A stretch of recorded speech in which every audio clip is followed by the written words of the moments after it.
4, 3, 2, and 1.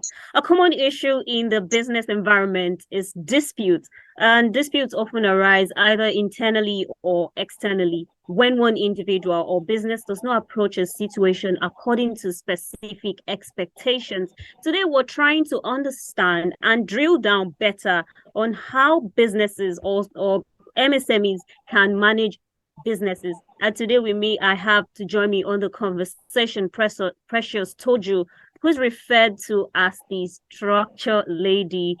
She is Africa's foremost business recovery lawyer, insolvency practitioner, certified credit analyst, mediator, and executive coach. She's an award-winning debt recovery expert. Precious prides herself as the queen of debt recovery in Africa. I want you to give me a better idea of because the word is managing. Now, give me a better idea of, what it is to manage disputes or conflict. Okay, so first thing first, disputes is inevitable.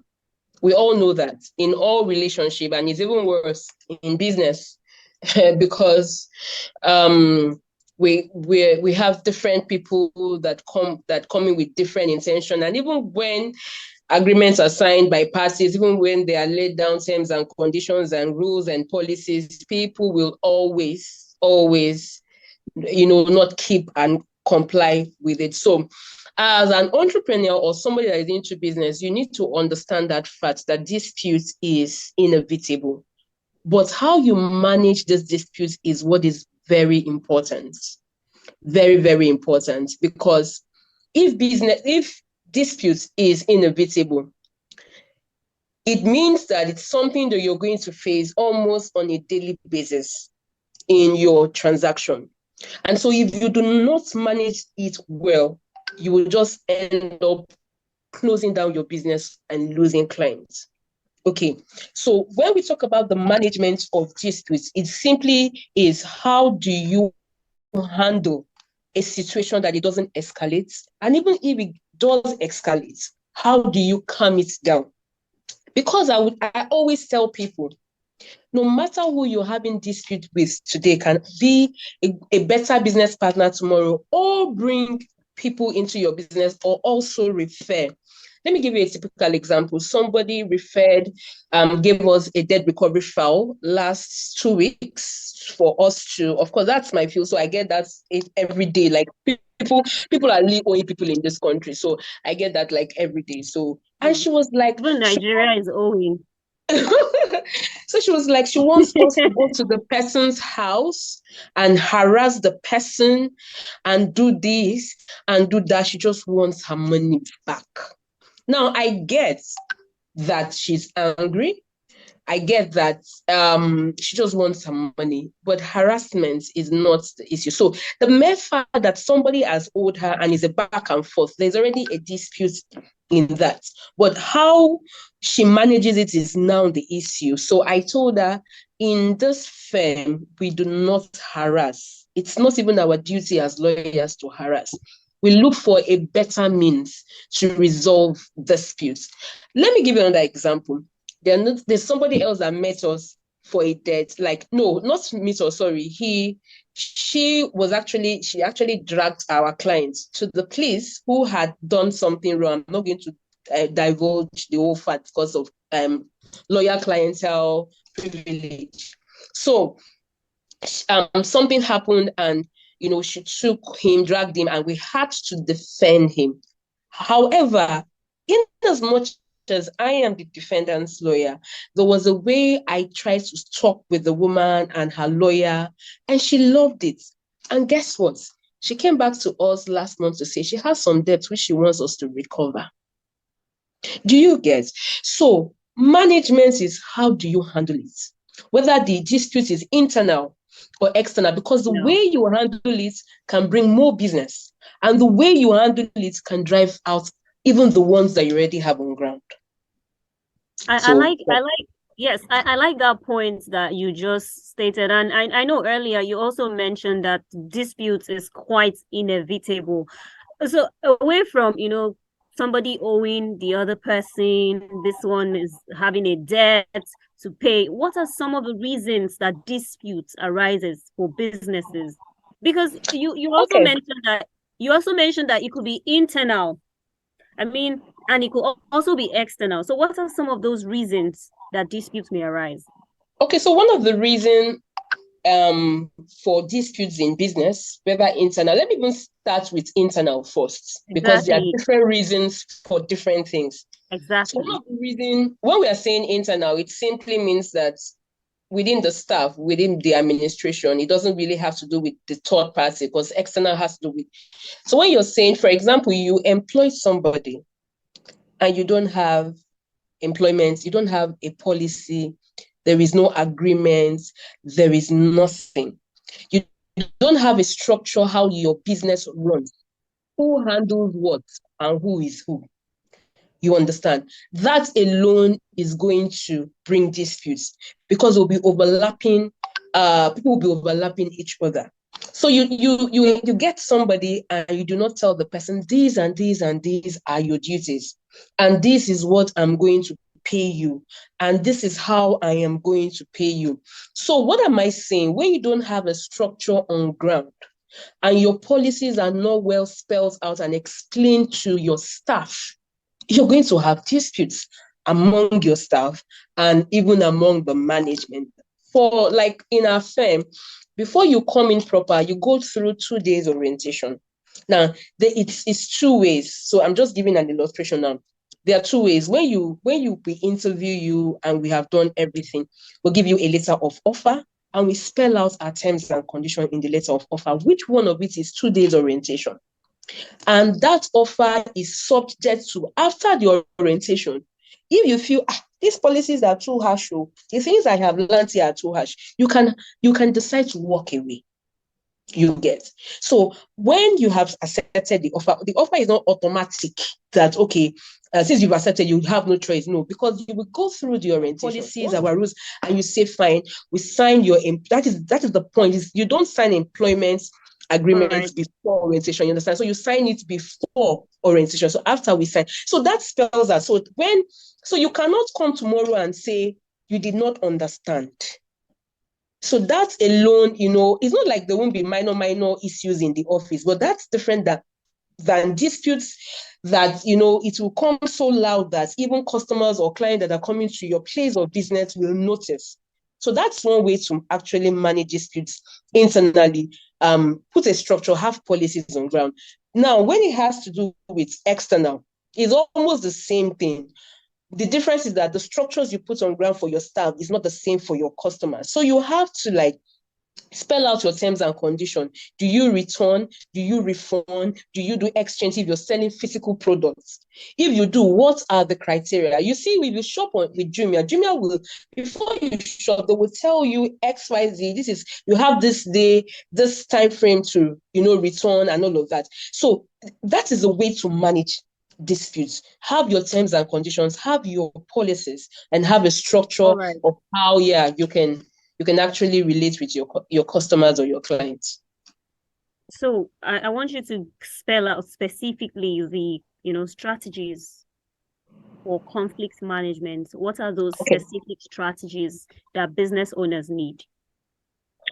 Okay, so since this talk is all about SMEs, I will not recommend what I would recommend for large scale businesses and companies. It's two different things. So for SMEs, I would advise that for people that are just starting up and their business is not really yielding so much profit. First thing first, I would advise that every entrepreneur or CEO, whatever they want to call themselves, should take a conflict management course, because it's not just about what I've told you. You might understand or think you understand, but how do you do it is what you learn. How? Because I have learned my own path, you understand. So it's advisable where you cannot engage the people. One way is take a conflict management course so that you will understand the process and the procedure on how to manage hostile customers or clients or even disputes in your business. That's one.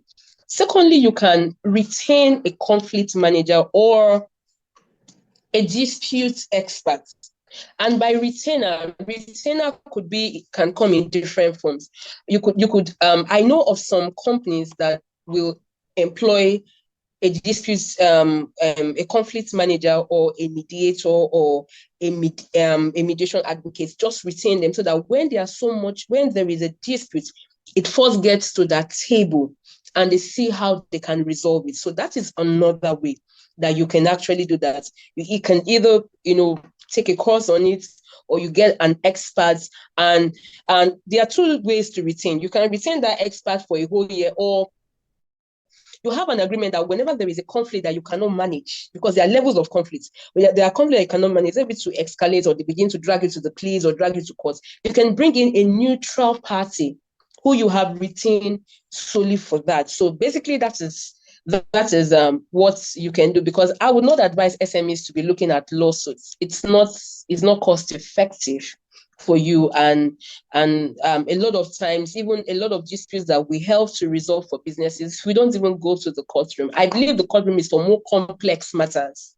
and interpretation of complex laws and all of that. But little disputes like this, how much is even the profit? Because you're going to spend time in courts. We know what the judicial system is like. My apologies, I'm in the field, but that's the truth.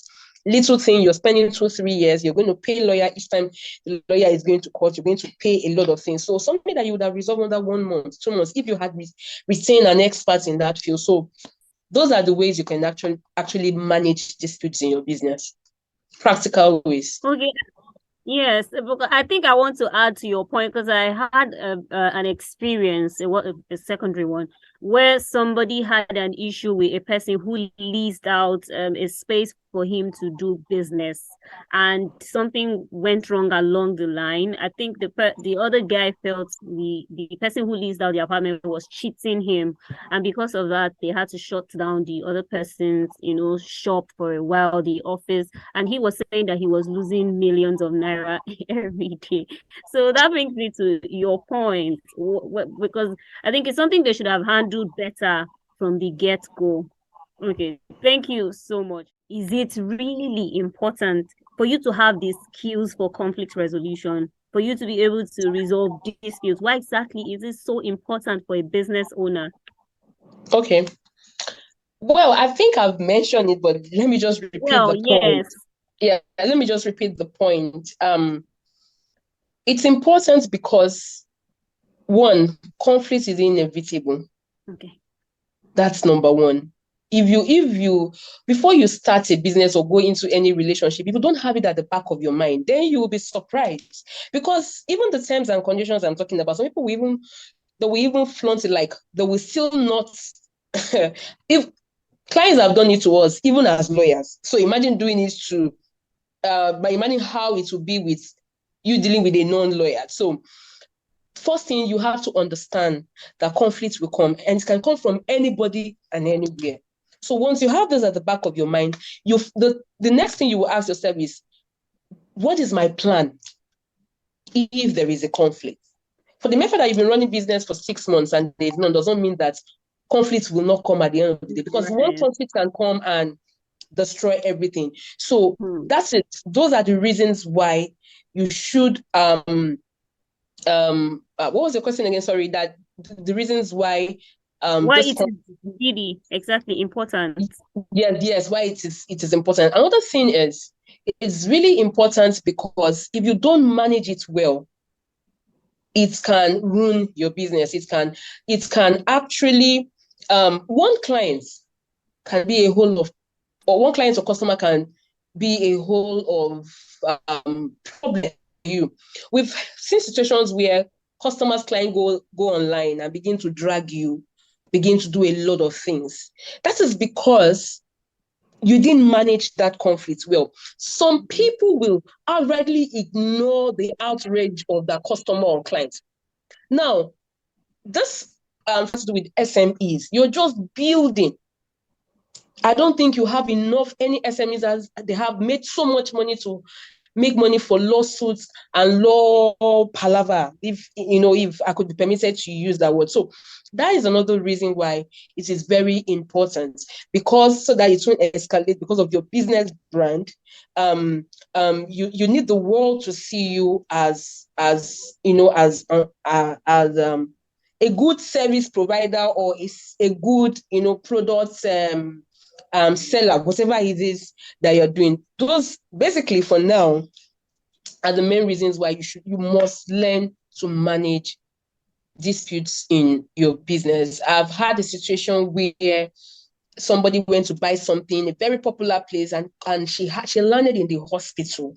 Like when they ran tests on her, it was discovered that it was food poisoning based on what she ate, and that was the only thing she ate that day because she had been so busy at work. And when she went there to report, the customer service just told her, I beg, what are you seeing? This thing that a lot of people bought and they ate. And as I'm talking to you, we're still in court because of that. And it's no matter how long it's going to drag, the thing is, whether she even wins the case or not, she has already gone online, she has told bloggers, and they started dragging this company. And So that's no matter, bad for the company in question. yeah, so if they had, if and her pain was that if they had even attended to her well and responded to her well, it may not have gotten to that level. So that is where dispute management comes in. It's also to protect your business brand and your business name. All right. Thank you so much for sharing your insights with us today. Precious Toju, principal partner at Living Spring Solicitors and co-founder of LIS Group. We really appreciate your time on the conversation. Yeah, thank you for having me. You're welcome. Yeah. All right.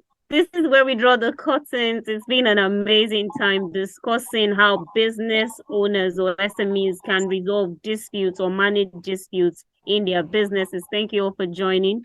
Don't forget you can connect with us on our social media platform on Instagram, Facebook, and YouTube at MSME Africa. And then we see you again next time. Bye bye. I remain Aranimi.